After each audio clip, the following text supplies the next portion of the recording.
What's up, everybody? I'm Damon Hatfield here with Brian Altano. Hey. And we're just talking about Star Wars Resistance, That's the new right. Star Wars animated series. The premiere aired last night on the Disney Channel. Yep. I think you can watch the first 3 episodes right now on the Disney XD app. Correct. It's getting good reviews. We gave it an 8 here at IGN. Brian, you watched it. What'd you think? I like it a lot.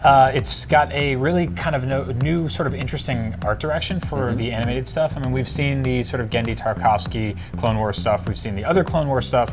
And then we saw, Rebels a couple years ago, which looks at, totally different than this. This feels like somewhat like a modernized look on something like Reboot.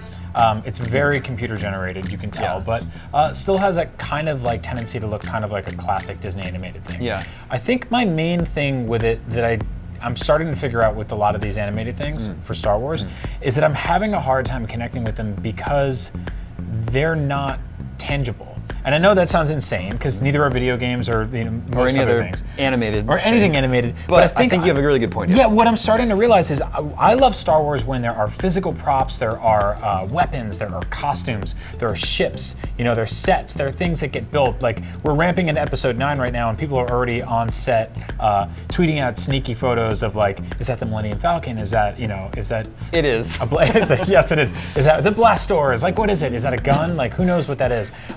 Whereas on an animated show, it's sort of just a hand-drawn or computer-generated stylistic approach and a take on that. And I think you lose a lot of the sort of the craftiness of it. Yeah, they tell some cool stories in the animated world. Yeah. But since it's animated, they can just do whatever they want, and it's a little bit less impressive than when they build a gigantic slug puppet for Jabba the Hutt, right? Exactly. I think that's awesome. They put 13 guys inside it and they're all wiggling around.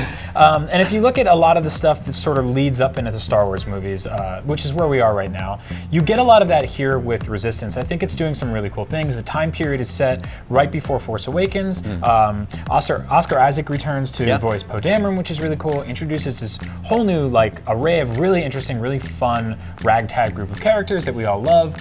But to me, something's missing, and I think even if you look at the prequels, right, which were, lauded for being way over the top with sort of CG and maybe too much green screen stuff, there's still a lot of physical, practical effects there. There's costumes, there's props.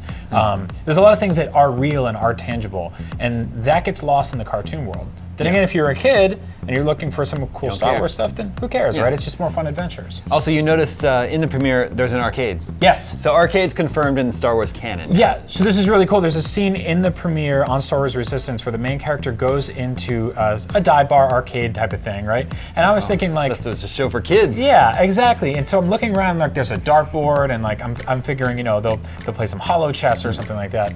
But what is in the background is a whole bunch of arcade cabinets with flight sticks and everything, which means that in Star Wars, they play arcade games. Yeah. And in real life, you and me play Star Wars Arcade. Yeah. So do Star Wars characters play arcade games based on us? Yeah, I think so. Yes. It's like school bus driver simulator. They'd probably like all those freight truck simulator, farming simulator, all those games. Well, dear viewers, have you watched the premiere of Star Wars Resistance yet? Let us know your thoughts in the comments. Let us know your thoughts on the animated series versus the practical effects and costumes and props of the movies. And for everything Star Wars, stay tuned on IGN.